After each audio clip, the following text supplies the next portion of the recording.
The difference stems from the fact that men are constantly engaged in realism and use their romantic fantasies to escape from the hell that is reality. On the other hand, women are constantly engaged in romanticism, and their romantic fantasies are about escaping this mundane romantic existence in something real. This manifests in two ways. Men basically imagine that their romantic interest is going to be an extremely beautiful, feminine, caring, somewhat shy and reserved chick who will not see him as a collection of resources and skills, as the real world sees him, but will instead see through this veil, see him for what he really is, and fall in love with his innermost being that is beyond the realistic notions of resources and skills and ability to provide value to society, and turn out to be a perfectly loyal, extremely attractive, somewhat reserved partner who is of course also somewhat whorish in bed for him.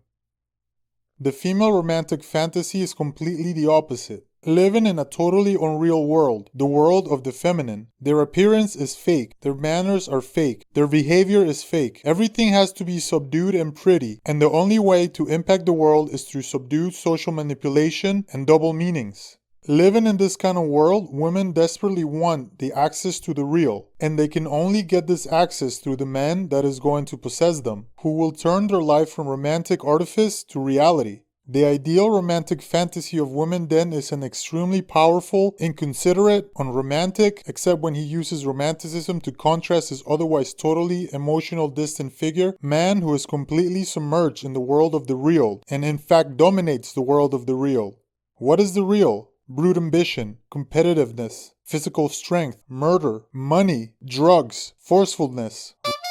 The female fantasy is that her man will be the master of the real at all times, a brute murderer and a tyrant towards everyone else, except her, and even this only in very specific moments of romantic affection displayed for her. In this way, women, though being possessed by this man, can access the real through him. In fact, she finally reaches her desire, the possession of the real through the real man.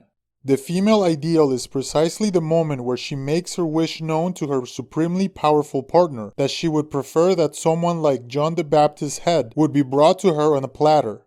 In this way, she for a brief moment experiences the real, and that sends her into a lustful frenzy. Her penis envy is finally satisfied. Though her partner has to keep her in constant suspension that she will in fact lose access to this real at any moment. Otherwise, if her man would become domesticated, she would no longer have access to the real, as a domesticated male has no access to the real himself. In prison, Watts garnered a fan base. Very early on, he began receiving a massive volume of letters from women who found him handsome. Regarding the heinous crime he committed, they felt he was misunderstood and offered their compassion, along with sexy photos. He wrote many of them back and established some pen pals, and some of them even turned into visitors.